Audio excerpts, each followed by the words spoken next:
If you're a leader and you're viewing PR as a business development tool, then perhaps you're already ahead of some other leaders already, right? To even get there, because that's a conversation sometimes we have to have, right? But as we've said, right, it can be so much more than that. My message to those more reluctant leaders is, look, I mean, ultimately, PR is about storytelling and perception, right? It's culture shaping. It validates what the firm values. If you want to recruit better, retain better, build long-term trust, PR is just that vehicle of sharing the realities of in your values, right? It has to be a part of that strategy.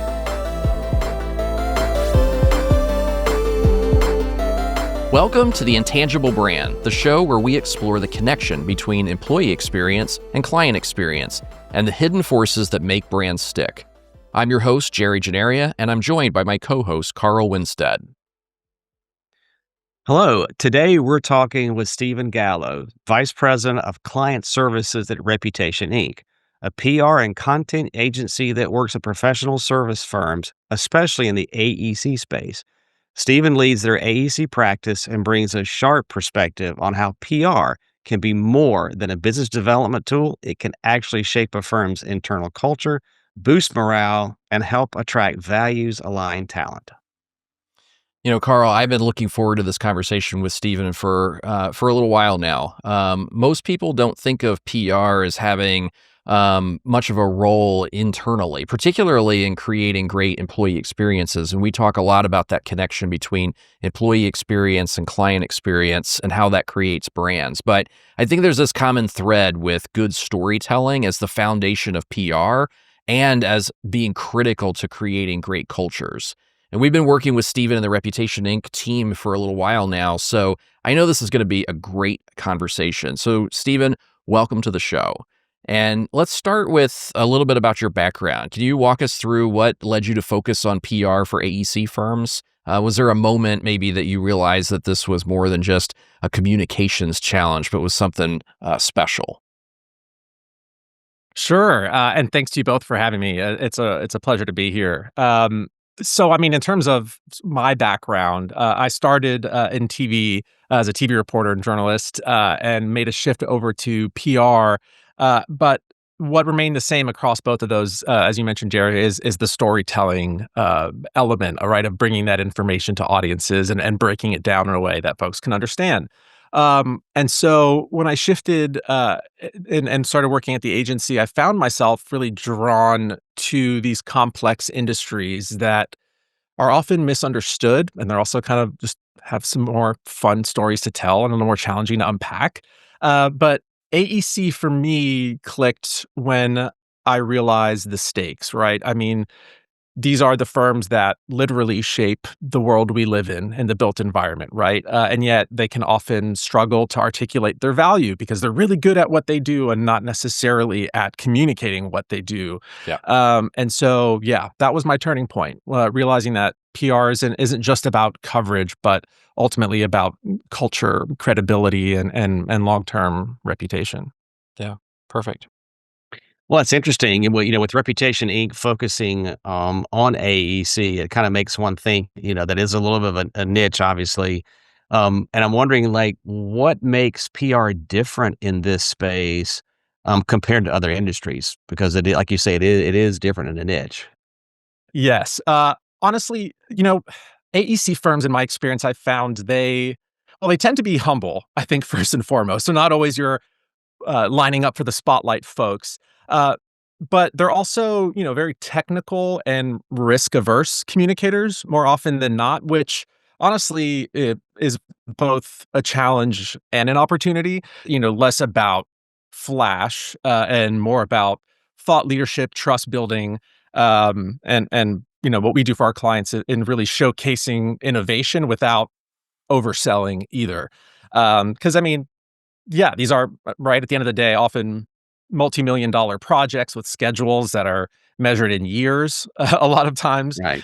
which really makes, establishing that trust and authority critical because, again, we're not talking about convincing someone to make a spontaneous purchase while they're doom scrolling, like if you're Mhm. selling a consumer product. So, um, that's what yeah, and kinda goes back to what we were saying about what I really enjoy about the space is it's a niche that allows us as communicators and PR specialists to go deep, and really kind of understand, okay, what are those delivery methods, project types, and whatnot, which really ultimately feeds stronger, PR campaigns. Yeah. Yeah. So, we've started the beginning of the conversation thinking about how a lot of folks don't get the connection between PR and the internal side of a business. So, what is it that most firms actually miss about the internal impact of PR? I would say my experience, what I see is a lot of times firms, they treat PR as kinda like you mentioned, something for the outside world and the outside world only, which inherently, I mean, is true to some degree in some ways, right? Press releases, we talk about winning awards, showing up in the media, um, but it definitely can be more than that when it's done with intention, right? Hmm. I mean, if you think if about internal teams, if they're seeing their colleagues or themselves featured or quoted or their work being recognized, it really validates their work and elevates them as an employee, and it really ultimately builds kind of this sense of shared mission, right? The pride and loyalty of the work and the projects you're doing. um, that PR can also, even though it's outward facing, can really foster that internally, especially when it's done consistently, which I think is a big part of that. Yeah. Yeah. Well, it's interesting too because I know especially in the architecture side, we talk a lot about innovation. That's one of the things Mm, we talk innovation design. And I think you've said before that, PR can really showcase innovation, and it can also showcase, intellectual rigor. And so I'm just wondering if you can maybe help us understand, like, how does that play out, like, in practice? And I think even more important, like, how do firms do that without looking like they're putting on a performance?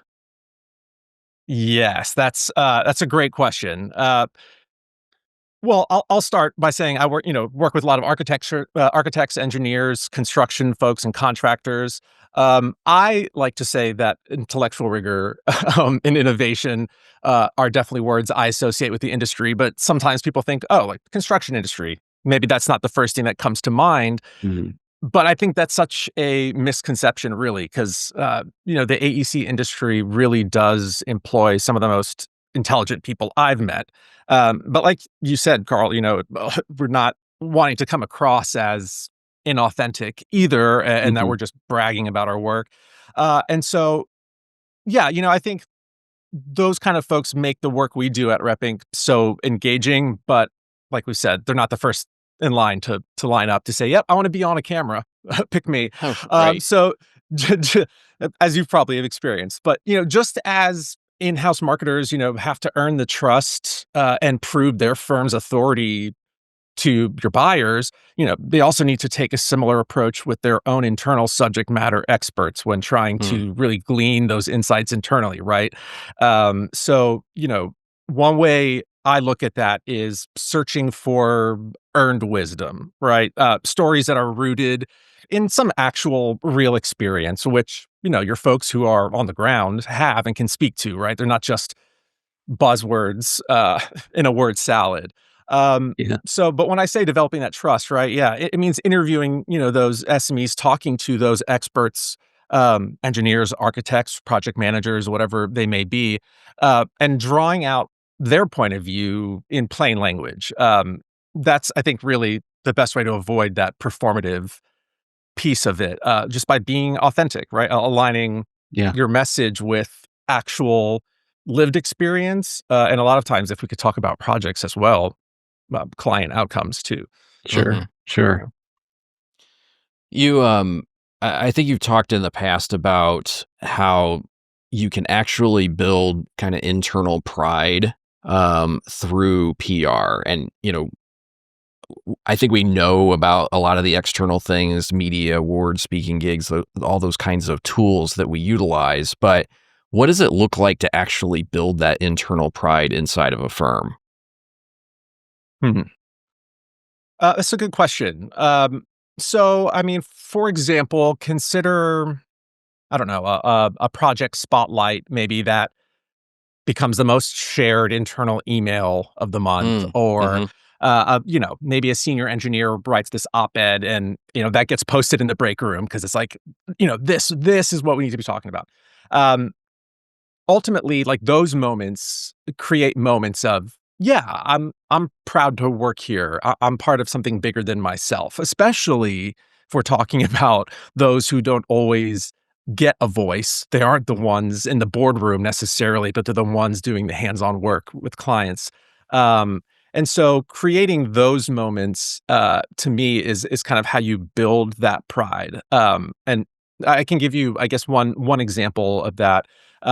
We have a client who is a heavy civil contractor, so Hmm. specializing, they building roads, bridges, all that good stuff. And we've helped integrate our external PR efforts for them into the quarterly employee newsletter that we help them produce that gets shared internally.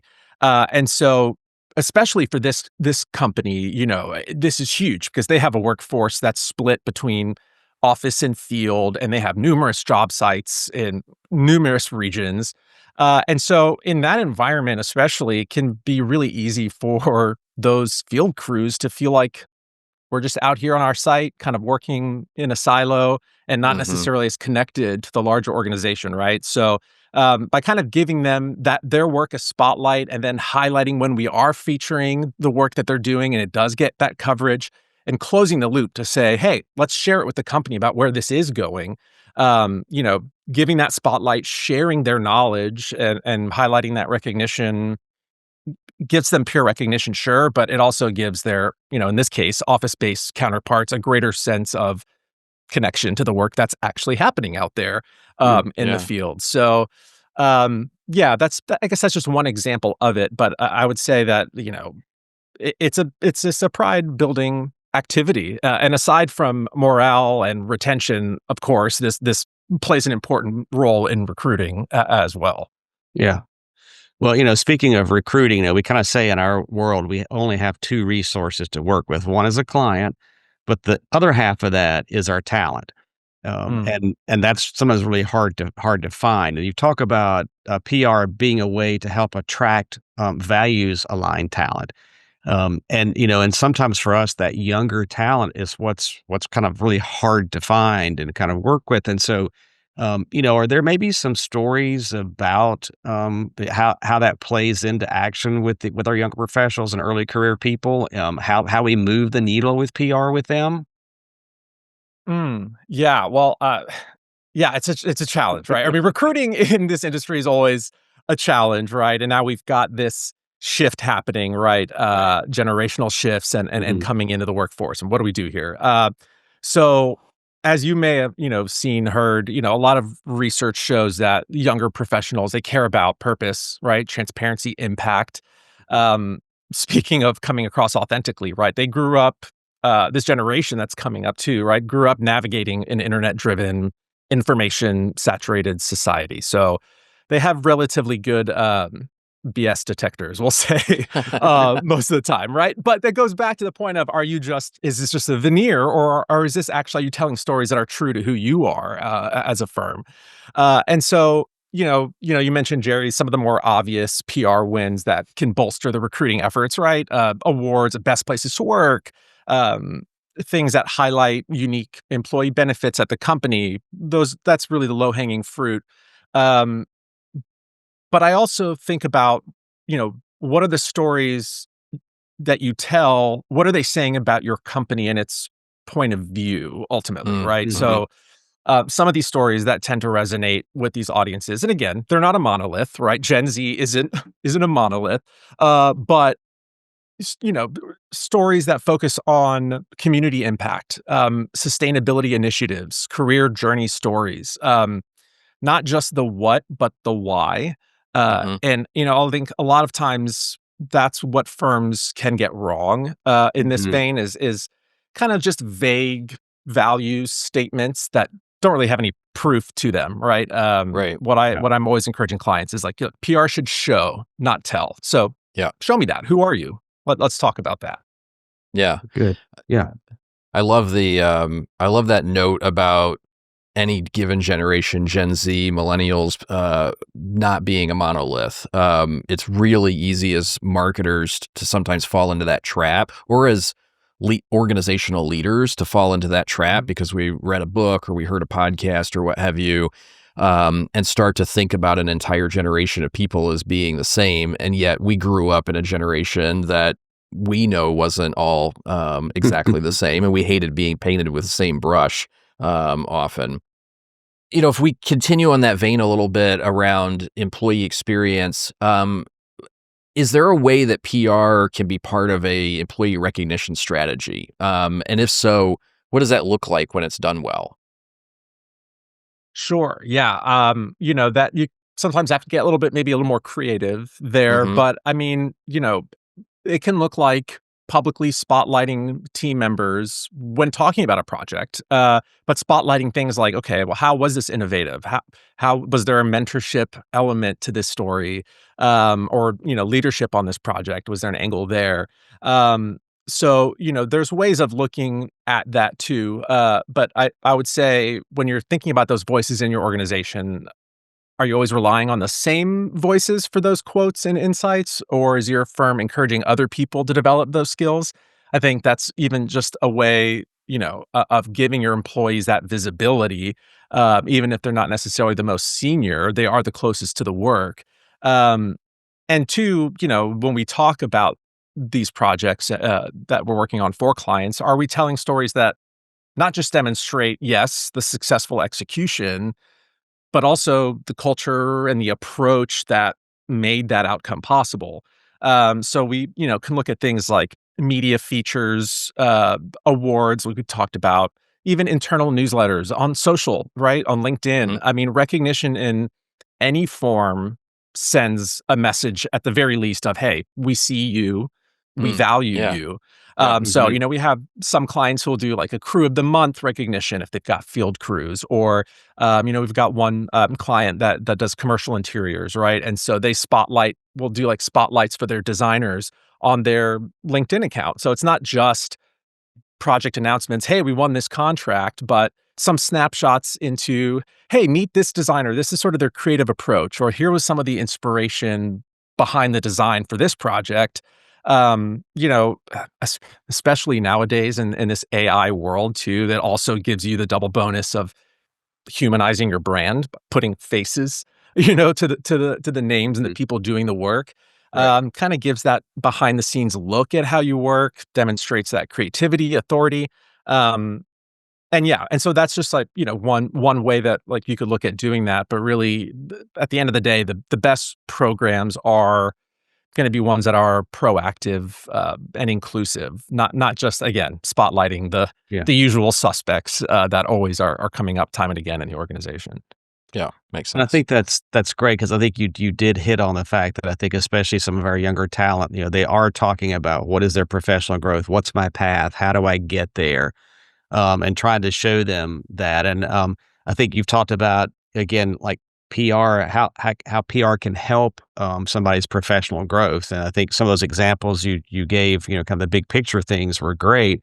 I'm wondering if there is maybe an example or a story somewhere that where actual media visibility was actually used to help somebody build their career from inside the firm. They could actually see that happen. Sure. Well, it's always ongoing. So I hope maybe in 10 years from now, I'll have an update on a CEO that started with a media placement. We got him Right. or her. So, but one example, sure.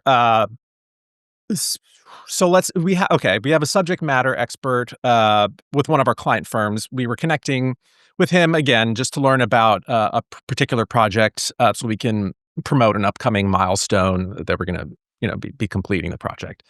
Mm. Um, and so as part of that discussion, we began to unpack, okay, among the different elements of what made this project successful, there was, the unique delivery method is what made it possible on the short schedule that the owner required for that. And in this case, it was a state agency, a Department of Transportation, right? And so we Mhm. saw this as an opportunity to discuss, wait a second, this is really new. And in this case, it was in Florida. It was one of the first such contracts that the state had taken on in that structure, that delivery method. And so we said, well, there may be an opportunity here to leverage this strategy in similar projects. I'm sure there are other agencies, other states, other places that are that could benefit from this. Can we Mhm. show that we're thought leaders because we put this into practice? We can speak to it. Right. Uh, so we pitched that, proposed an article to a trade publication on the topic about strategies for using this delivery method, and it was ultimately accepted, which was great. And for him, it was like, oh, okay, I'm just talking about what it was. This is just the realities of the project that we did. Mm. But again, you don't always necessarily think you've got newsworthy stuff when you're the one that close to it. So, Mm. in addition to getting that, we then leveraged that coverage to then pitch that same gentleman to an industry conference to actually moderate a panel alongside other leaders from other states. And so it was sort of the stepping stone of okay, experience, media exposure, using that exposure then as a credibility booster and to say, look, this is how we can present it. Let's pitch this again. Now he was in a room, full of potential clients, and not just elevating his professional profile and his career, but at the same time, serving as that relationship building opportunity with those existing and potential clients in the room. So I don't know if that's maybe a perfect example, but Yeah. it's there tends to be a domino effect that can happen there, right? And it's really about giving those emerging leaders a platform to share their expertise, yes, but also Yep. build, like you were saying, Carl, that personal brand credibility and for their Mhm. career path. Which, I mean, if you do that at the end of the day, it's benefiting both them and the Right. firm. Right. Yeah. Good point. Yeah. Yeah. Yeah, I love the win-win kind of approach to that. When you're thinking about PR as this way of building employee experience, what are some of the common pitfalls that you see firms stumble over when they're trying to connect PR with employee experience? Pitfalls. Yes, I've seen a few. Um, I imagine. let's see. I would say the three. There's probably three common mistakes that I see the most in this area. One is honestly first when firms treat PR as an afterthought. It's a Mm, nice to have layer, right? But right. it's not connected to our talent or culture strategies or what they're doing in HR. No, it's over there with marketing. And so that is just ultimately a disservice to the organization, right? Because if the in-house marketer and or if you have a PR partner you're working with, if they're not looped into project updates, operations meetings, or they're otherwise not encouraged to like communicate or reach out to other departments, that's a huge missed opportunity right there from just getting them plugged in. So that's one. Um, Two, which is a little similar to that, but when I see sometimes firm leadership will have this sort of gatekeeper mentality Mm, where, it's executives or like the marketing leads, they get the visibility, they're the faces, full stop. yeah. Um, and a lot of times I've seen some firms be afraid to promote their people publicly in that way or give them that Hmm. platform for fear of them being, poached by Mhm. competitors or whatnot. Which honestly, in as you gentlemen know, in today's connected online world, that can be a bit short-sighted, right? I mean, Right. because the question I would consider is, well, if you're not recognizing your people and elevating them, shouldn't you be more worried about them leaving for someplace else Right. that maybe will versus them getting poached? So, yes, you want them to do good work for your company and clients, but at the same time, they're developing their own individual careers as well, and Mhm. so you can't lose sight of that reality. Um, And I did say 3. Third, yeah, I would say closing the loop. Hmm. Probably when, you know, internal teams don't see the outcomes, if there's not, a feedback loop to positively reinforce that, activity, then you lose momentum, right? If they're, like, kind of launched and you're like, "Oh, we need your help with all of this," and you run off with it, and then, that engineer or designer is like, "Okay, great. I think I helped them. What came of that?" Mhm. So if they're never sharing, celebrating, or analyzing the results of that and going back to your people with, "Hey, this is what came of this," that momentum is gonna die. And honestly, I've seen this firsthand too. When one of your engineers or architects, particularly maybe some of those who are the back of the room folks who aren't going to raise their hand, they start to see the coverage and the attention that some of their peers are receiving, and that they're kind of getting this platform and it's opening up doors, and they're walking into pitch meetings and they're like, "Oh yeah, actually, I read that, I saw that project, I read that piece." Uh, those other folks, they start to get curious, or Mhm. dare I say envious sometimes, right? Mhm. Which can sometimes push enthusiasm for those PR efforts across the organization. So, um, I'd say, yeah, those are the big three. It's not, don't make it an afterthought. It is connected to your other, departments and your recruiting and your culture. Um, don't just gatekeep to a few people to have the mic, so to speak, Yep. and make sure that you're communicating what's happening with these opportunities. Yeah. Stephen, it sort of hits me that kind of one of the things we're talking about is what is the role, like what role does leadership play in all of this, right? Because it's kind of setting the tone. And Mm. I think probably some leaders probably still see PR through that lens of, oh, it's a marketing or it's a business development tool.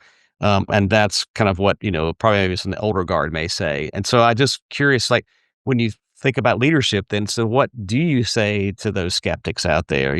How do you get them to see, like, hey, here's the internal value of what this really means? Uh, Good question. Well, first of all, I'll back up and say, if you're a leader and you're viewing PR as a business development tool, then perhaps you're already ahead of some other leaders already, right? To even get there, because that's a conversation sometimes we have to have, right? Yeah. But as we've said, right, it can be so much more than that.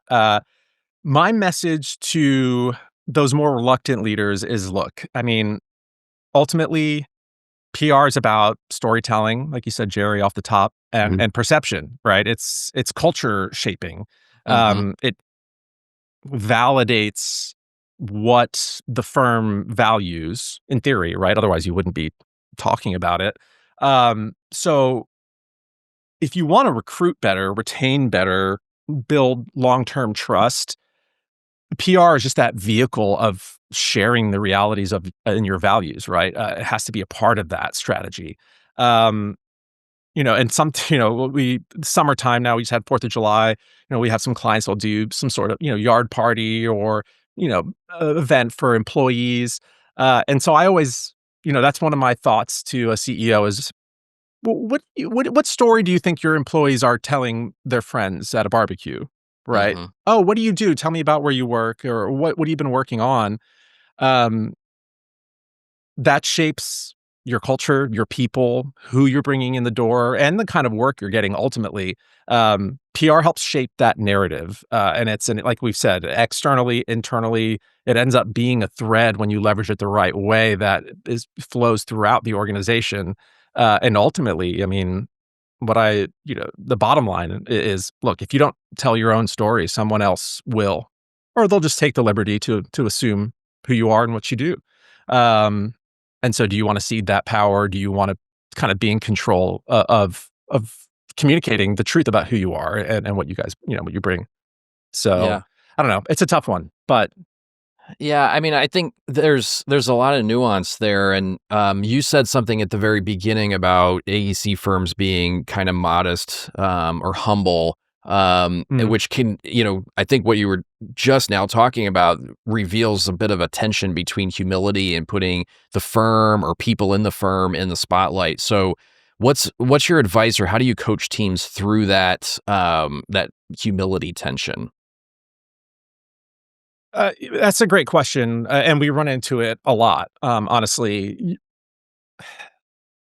it's a fine line. Like you said, it's nuance, right? But there's a difference between ego and earned expertise. Mm-hmm. And so we coach teams to think about it through the lens of sharing the win, right? Elevating project teams, not just individuals. And in AEC that could include project partners, sometimes subs when appropriate. But it's no single project is built by one or designed by one person. Right. Um, and ultimately, though, as a sort of sidebar, stories you tell should position your client ultimately as the hero, right? With your guidance as helping them achieve that success. There's a way to strike a balance there, but remember, there's no balance if you don't say anything. Right. Really, it's about framing that conversation because I know we come across it a lot. It's like, oh, well, I don't want to be. I know, oh, it's not. I'm not. I'm just little me. Um, but again, it's making them realize, look, it's I appreciate you, uh, but this isn't a story just about you, Mr. Right. Superintendent, or Mrs. Project Manager, or Mhm. whatever it might be. It's about framing these stories as how did our team solve a challenge. It's not look how great we are. How did we show up? And so I think again, there's nuance in navigating that, Mhm. but it ultimately is, think about the end goal is it's we're not here to just edify one person to make them visible. It's a team effort. And so that's usually how we're trying to remind clients to be thinking about these efforts. It's collaborative, just like anything else, within your firm. Yeah. Yeah, I think about like our collaborative partners within the firm and marketing leaders kind of pop to my mind, right? And thinking about like to talk to that specific group that might be listening today, who say, "Yeah, I'd love to use PR as a way to strengthen internal culture. I don't want to just drive visibility." But I'm kind of wondering, like, where do I start with that? Have you got any maybe a good sort of springboard for that? Ooh, where to start? Well, I always say start small. Mhm. And I would say, I mean, if it truly is something that you're kind of just now getting your feet wet with, start internally to kind of trial things out, right? Spotlight a team win. Maybe share one of those behind the scenes stories on the intranet or whatever internal newsletter Mhm. that you guys might have. Right. Um, publish a meet the team series so that, other internally, at least first, there is some of this cross pollination being like, hey, we're over here. This is what we're doing. Um, so, I mean, that's one place there and a few of those kind of like little tactics, I guess. And it also gives you the chance to get some of those reps and kind of fine tune Mhm. who your champions are and how you want to do that before you pivot to externally pitching Mhm. things out. Um, and yeah, and I would say another place to start, honestly, is looking for those internal champions that are already there, not Gotcha. just external campaigns, right? Because there's people in your organization who already understand the value of this and may not need as much convincing. They kind of understand the power of marketing and PR and Right. storytelling in our space, and so identify those folks and let them boost your efforts and be internal champions for you as well.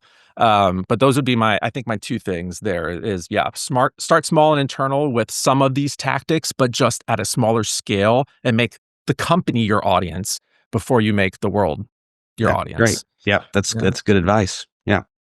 Yeah, I think internal teams sometimes struggle with bandwidth Mm. when trying to implement this, which is obviously one of the reasons why firms like yours exist. But when they're trying to think about what channels and formats do I focus on, particularly at the start, what do you think are the right places to start? What really resonates, particularly with these internal audiences? Certainly, team awards, project wins, innovation stories. I mean, it's interesting too. It's a lot of times folks within their own firm or company may not recognize the level of innovation or work that's happening on Mm, some of their projects because, Mhm. I'm over here in estimating and, I necessarily don't touch anything out there that's happening on the operations side in the field. Um, but I would say the key is delivering those opportunities through accessible formats, right? I mean, where are your employees already paying attention, right? mhm, Email, video is more engaging, right? Is there a company intranet that you use, or is there a all hands meeting that's an opportunity to kind of just at least share this a little bit? Mm.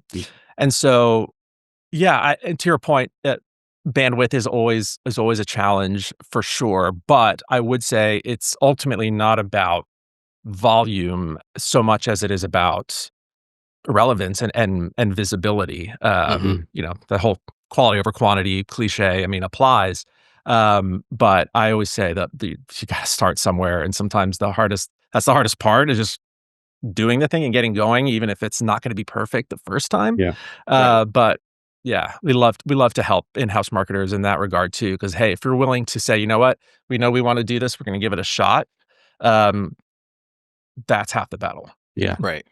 Yeah. One of the things that you just mentioned was the word, relevance. And I think about that, we want to make sure that branding is never something that's just on the surface. Mhm. We want it to have a deeper meaning and to do something more than that by all means. So when you think about what all we're talking about, then the question is like, okay, well, how do you make sure that you tie all this back to the real culture? So it really is real and relevant, and not something that just, yeah, is on the surface. That's a great point, right? Because it's easy to imagine a jaded foreman who's with 30 years of experience in the field saying, "Okay, you think you understand what we're doing out here? Mhm. Mhm, Yeah. That's mhm, cute," mhm. right? Uh, Yeah. so that's gotta be careful because, right, I mean, it can be a double-edged sword in that way. But I would say, I mean, number one is listen. Mhm. Mm, And listen more. Um, Especially when we're talking about these internal stories, collaborate with HR and the operations folks, lend an ear to some of the field leadership to make sure that that messaging is aligning with, like you said, Carl, actual employee mhm, experience. Um, and it kind of goes back to who are you elevating and making visible to, right? Are you using real employee voices, or is it your VP of HR or, your CEO talking in sound bites about how great our work culture is and how our values built on delivering excellent client service. You know, fill Right. mhm, fill in Right. other cliche here. Are you using real voices? Are you, Mhm. authentically? Um, and honestly, if you're not ready to talk about something authentically, don't force it. mm, Yeah. That is one way to put your foot in your mouth and to really to telegraph that, they're just making that up. So it can be a balancing act for sure, but I think it ultimately comes down to listen, listen, listen, and that feedback loop of check back with the folks and say, "Hey, we kind of shared this update. Did this resonate? What's mhm, and survey your folks on how is it being received?" Um, yeah, but yeah, it's a fair question. gotcha, Yeah. yeah, Yeah.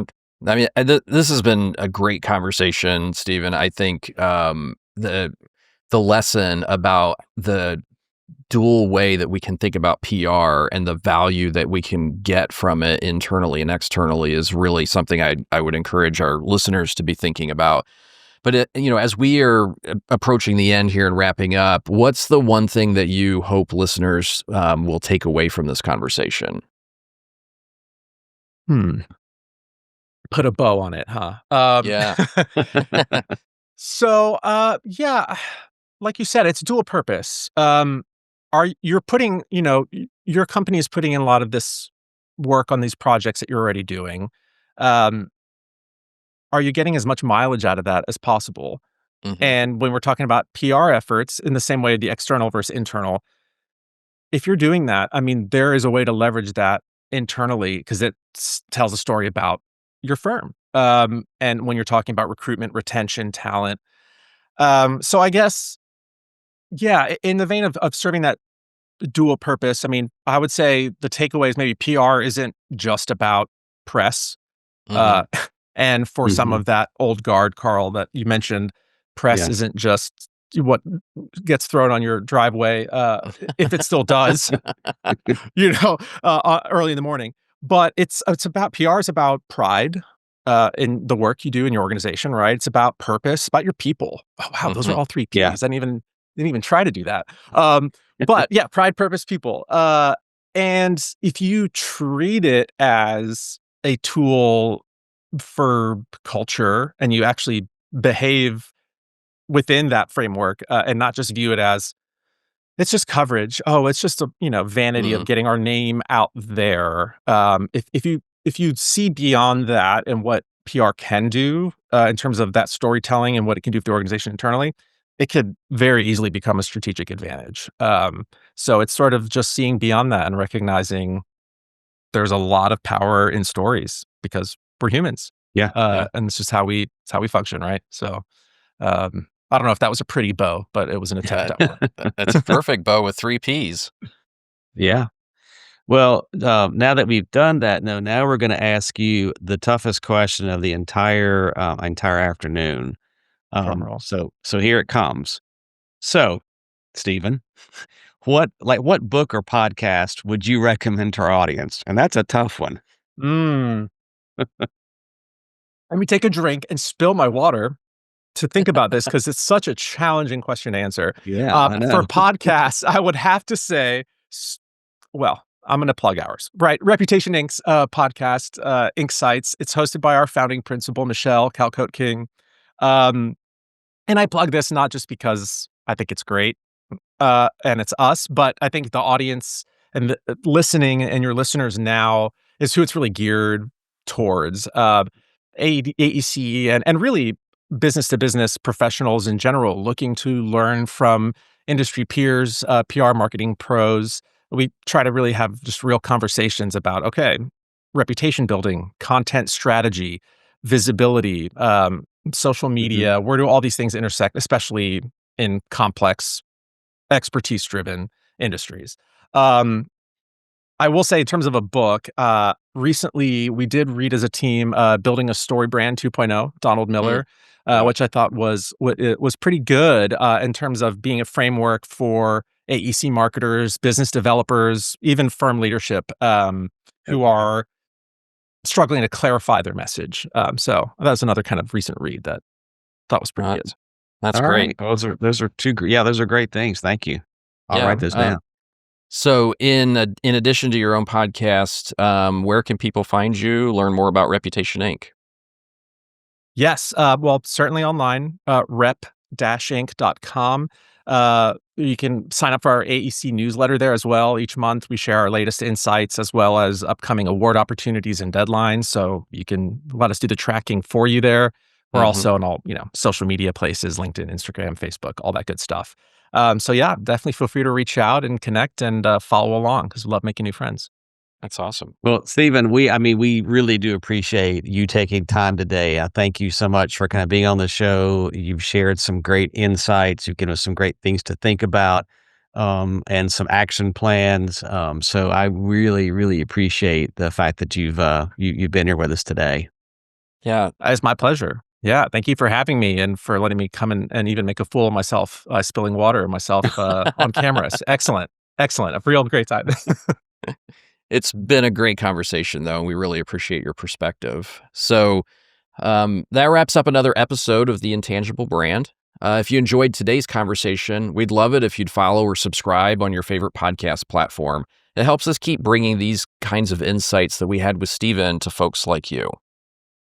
And if you happen to be watching on YouTube, just make sure that you like the video and subscribe to our channel so that you don't miss the future episodes that we've got coming your way. We'd love to hear what resonated with you. Leave us a review, share your thoughts, drop us a line with ideas for future topics or guests. And you can always connect with us on LinkedIn or visit theintangiblebrand.com for more resources and info about our show. And as always, thanks for listening to The Intangible Brand, where the strongest brands are built on the experiences they create for their clients and their teams.